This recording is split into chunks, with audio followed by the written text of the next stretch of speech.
I never asked to be born, and honestly, my parents didn't plan for me either. My mom always says she was young and in love with a guy who couldn't stay loyal. Next thing she knew, she was pregnant with me. My name's Brenda. The mistake. Mom wanted to get rid of me, but both sets of grandparents stepped in and stopped her. Back then, raising kids alone wasn't an option, so my parents got married, and I came along, kicking and screaming 7 months later. Dad never let me forget that I ruined his life. "There goes my youth," he'd mutter every time he saw me. To him, I wasn't a daughter, just something holding him back from the life he wanted. For 8 years, it was just the three of us in a small house, me trying to stay out of Dad's way, Mom cooking and cleaning like her life depended on it, and Dad coming home from work with a scowl that got worse when he looked at me. Then came the miracle, my little sister Emma. She was the child they actually wanted. From then on, I was pushed to the background. "Brenda, watch your sister." "Brenda, be quiet, Emma's sleeping." "Brenda, why can't you be more like Emma?" Everything was about Emma. She got new clothes, I got hand-me-downs.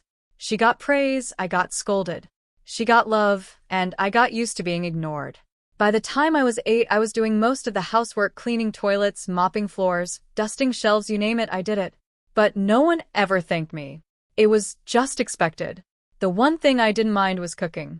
Mixing ingredients and creating flavors felt like magic to me. I remember the first time I made my special lasagna for a family gathering. My Aunt Amy took a bite and said, "Rebecca, this is incredible. When did you become such a great cook?" Mom smiled and soaked up the praise while I stood in the corner, invisible as always. "Actually, I made it," I said quietly. Aunt Amy laughed like it was a joke. "Brenda likes to help in the kitchen sometimes," Mom quickly said, still enjoying the compliments. I shut my mouth, knowing it didn't matter. No one ever believed me anyway. As I grew up, the kitchen became my safe place. While Emma got all the attention and gifts, I found peace in cooking. By high school, I could make a pot roast even Dad couldn't complain about. "Not bad," he'd grunt while eating. Coming from him, that was high praise. But for me, it wasn't just about feeding my family. I had big dreams. Every night, I'd close my eyes and imagine it my own restaurant, full of happy people enjoying the food I created. One night at dinner, I couldn't keep it in anymore. "I want to open a restaurant someday," I said. The silence was unbearable. Then Emma laughed. "You? A restaurant?" Mom looked worried, like I'd said I wanted to be an astronaut. Dad didn't even look up from his plate. "Restaurants fail, all the time. You'd be broke in a month," he said. "But I'm good at cooking," I protested. "Everyone likes my food." "Everyone likes free food," Dad scoffed. "Doesn't mean they'd pay for it." Emma chimed in with a fake sweet voice. "Maybe you could work at KFC's, Brenda. They're always hiring."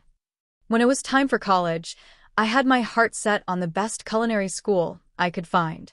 To my surprise, Dad agreed to pay for it. "This is your inheritance," he said roughly. "Don't expect anything else. The house, the savings, that's all going to Emma."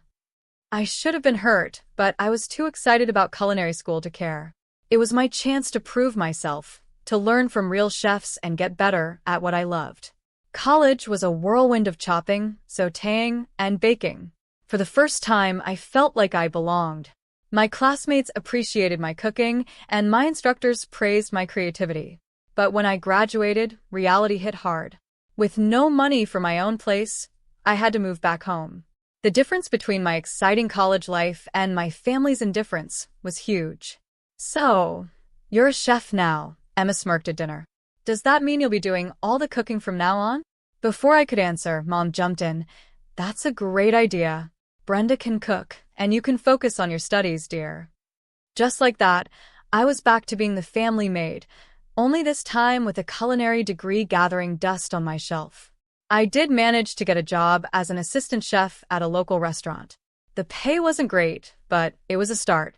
Every night, I'd come home tired, only to be handed a list of chores. "This is your rent," Mom would say. "You're not a child anymore. You need to contribute." But I didn't let it break me. Every spare moment, I kept dreaming, planning, and working toward my goal.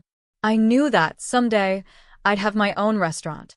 And when that day came, I'd show them what I was really capable of. 4 years dragged by, each day just like the last, cooking, cleaning, and dreaming of something better. I worked really hard at the restaurant while watching Emma get everything I ever wanted. The day Emma started high school, Dad came home grinning. "Emma, honey," he called out. "Come see what I got you." We all went outside, and sitting in the driveway, like some shiny slap in the face, was a brand new car. A car? But I don't even know how to drive yet. Emma said, her eyes wide. Dad laughed, tossing her the keys. "You will soon enough. My girl deserves the best from the start." I bit my tongue so hard I tasted blood. When I turned 14, all I got was a secondhand bike, and that was only because I needed it to get to my part-time job. But for Emma, it didn't stop there. Every week, there was something new for her: a new iPhone, a MacBook Pro, designer clothes. They even remodeled her bedroom, making it look like a luxury hotel room. Meanwhile, I was still in my old room, with the same faded wallpaper and the same creaky bed I'd had since I was 8. At least the spiders kept me company. I started thinking about moving out. Maybe I could find a roommate and share rent on a tiny apartment. Anything would be better than this constant reminder that I didn't matter. Then Christmas came around.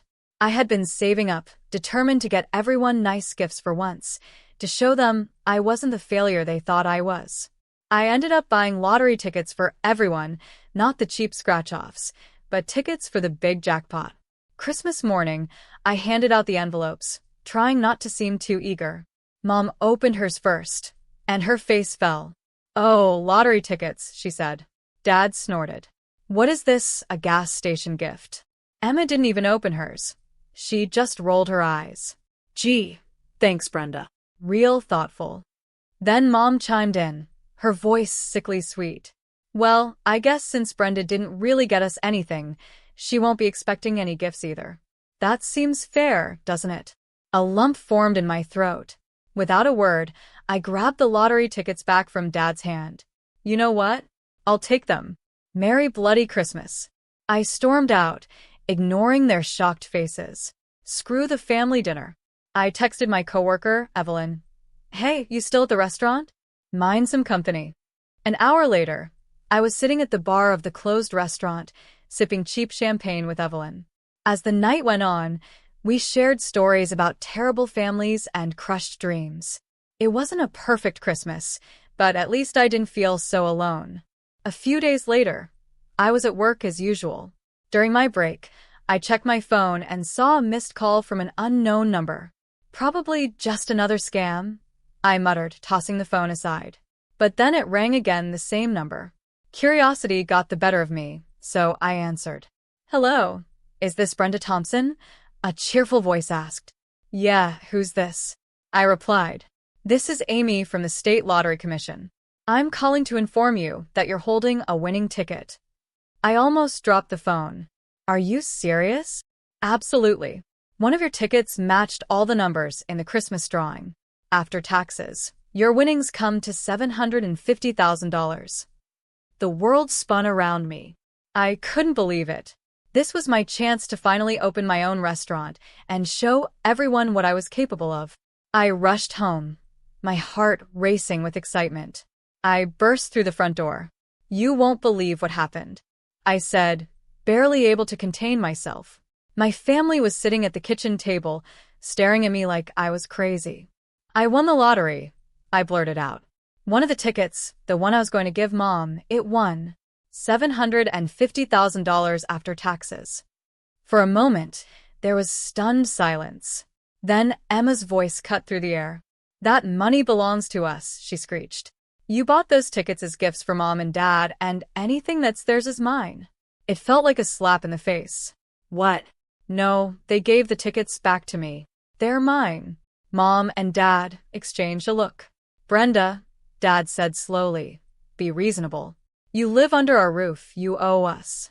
Now hand over that ticket. We'll take care of everything." I took a step back, instinctively placing my hand over my pocket where the ticket was. "No," I said, surprised by how calm my voice sounded. This is my ticket, my win, and I'm going to use it to open my own restaurant. Dad's face turned red with anger. Now you listen here, young lady. No, you listen, I shouted, all my frustration finally spilling out. I've spent my whole life being treated like I don't matter in this family. Well, not anymore. This is my chance, and I'm taking it. If that's how you feel, Mom said coldly, then you can get out of this house. Now. I stared at them, my own family, who were supposed to love me no matter what. In that moment, I saw them clearly for the first time. Fine, I whispered. I'm gone. I stormed up to my room, threw some clothes and essentials into a bag, and walked out. They watched me leave, probably thinking I'd come crawling back in a day or two. They couldn't have been more wrong. My first stop was the lottery office to claim my winnings, and then I went straight to a real estate agent. I need an apartment, I told the surprised agent. Something available right away. By that evening, I was sitting in my very own place. It wasn't much, just a small one-bedroom in a decent part of town, but it was mine, all mine. Sitting on the floor, I hadn't bought furniture yet, eating takeout, and scrolling through restaurant equipment catalogs on my phone, I felt something I hadn't felt in years. Hope. The first thing I needed was a solid business plan. I spent weeks hunched over my laptop, researching, crunching numbers, and planning every detail. After what felt like a million revisions, I finally had a plan I was proud of. Next step, finding the right location. I searched the city until I found it a small, rundown space that had been empty for years. The landlord almost laughed when I told him I wanted to turn it into a restaurant. Good luck with that, sweetheart, he said, chuckling as he handed me the keys. I spent the next 5 months transforming that dump into my dream. I hired contractors, chose every fixture, and scrubbed every inch myself. It was tough work, but every blister and bruise felt like a badge of honor. Finally, opening day arrived. I stood in the kitchen, my kitchen, surrounded by the staff I had personally chosen and trained. The first order came in, and I felt a rush of excitement. Let's do this, I said, tying on my apron. The first few months were a whirlwind. I worked 15-hour days, cooking, managing, and doing whatever was needed. Slowly but surely, word started to spread. People loved my food, not just for the taste but for the love and creativity I poured into every dish. I introduced a loyalty program for regular customers, giving them special discounts and early access to new menu items. It was a hit. Soon, I had a group of regulars who came in so often they felt like family. But I didn't stop there. I set up a delivery service, partnering with local couriers to bring my food right to people's homes. It was a risk, and managing quality was tough at first, but it paid off. Social media became my best tool. I posted daily specials, behind-the-scenes kitchen videos, and engaged with customers online. My follower count grew, and so did my customer base. For years in, I was finally turning a profit. It wasn't huge, but it was something, and it was all mine. I started looking for a second location to open another restaurant.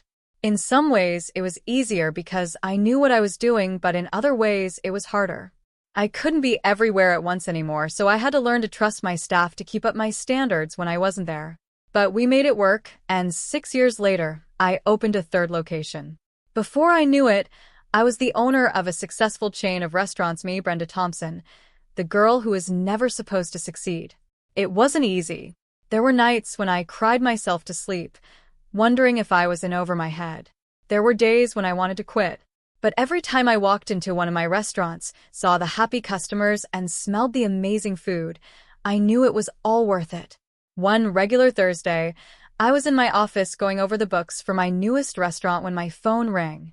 I looked at the screen and froze. It was a number I hadn't seen in years. Home. I almost let it go to voicemail, but curiosity got the better of me. I answered cautiously. Hello? Brenda, it's Mom. Her voice sounded awkward. Look, I know we've had our differences, but we need your help. It's about Emma. Of course it was. It was always about Emma. What about her? I asked, trying to keep my voice calm. Dad got on the line. She's in trouble, Brenda. She lost her job. They're accusing her of theft, and now no one will hire her. We were hoping you might have a job for her at one of your restaurants. I almost laughed. After everything they'd put me through, They had the nerve to ask me for a favor. But then I thought about Emma. No matter what, she was still my sister. "Let me talk to her," I said. Emma came on the line, sounding small and scared. "Brenda, I'm sorry for everything. I really need help." I closed my eyes and took a deep breath. "Okay," I said. "I'll give you a job, but no special treatment. If you mess up, you're out." "Got it." "Yes. Thank you. Thank you," Emma said, relieved. The next morning, Emma showed up right on time, looking nervous but determined. I put her to work as an administrator, starting her with simple tasks and gradually giving her more responsibility. To my surprise, she took it seriously. She was focused during training, asked good questions, and didn't complain. One night, after we finished closing the restaurant, Emma broke down in tears. "I need to tell you the truth," she sobbed. "I didn't steal anything from my last job. My boss tried to force himself on me. When I refused, he fired me and spread rumors that I was a thief." A wave of anger rose in me. "Why didn't you report him? Who would believe me over him?" Emma wiped her eyes. "I was so scared, Brenda. I didn't know what to do." "I believe you," I said. "I believe you," I said, pulling Emma into a hug. "And I'm going to help you, okay? We'll figure this out together." Over the next few weeks, I threw myself into teaching Emma everything I knew about running a restaurant. She soaked it all up like a sponge, eager to learn and prove herself. Watching her confidently handle a busy rush of customers, I felt both proud and uneasy. Emma was learning fast and working hard, but a small voice in the back of my mind warned me not to let my guard down completely. At first, everything seemed perfect. Emma worked harder than I'd ever seen her before. She was always the first to arrive and the last to leave, taking on extra shifts and volunteering for the toughest tasks. But then, I started hearing whispers. At first, I thought it was just gossip, but the rumors kept growing louder. One day, Kyle, my head chef, pulled me aside. "I think you need to know something," he said. "Your sister, she's been saying some things, stirring up trouble." A chill ran down my spine. "What kind of things?" Kyle looked uncomfortable. "She's telling people they're underpaid, and that you're keeping all the profits for yourself. She's even suggested that we go on strike." I couldn't believe it. "That's ridiculous. You all know how tight our margins are." "I've always been open about the finances." "We know, boss," Kyle assured me. "None of us believe her, but there's more. She's been telling people that the restaurant rightfully belongs to her, that you somehow cheated her out of her share of the family money." It felt like a punch to the gut. After everything I'd done for her, this was how she repaid me?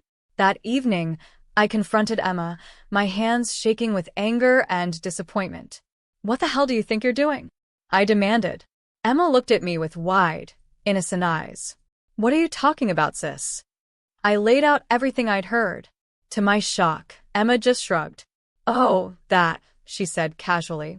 "I was just testing the staff's loyalty, making sure they wouldn't turn on you. Looks like they passed with flying colors." I wanted to believe her, really, I did. But there was something in her eyes, a cold, calculating glint that made me hesitate. Before I could say more, there was a frantic knock on my office door. Isabella, my assistant manager, burst in, looking pale and scared. "Brenda, we've got a problem," she said. "There's a big shortage in the cash register. Over $7,000 is missing." We spent the next few hours going through the books, checking and double-checking the numbers. There was no mistake, a lot of cash had disappeared. Only 6 people had access to that register: Isabella, Kyle, and Emma. Isabella and Kyle had been with me since the beginning, through all the ups and downs. I trusted Isabella and Kyle completely.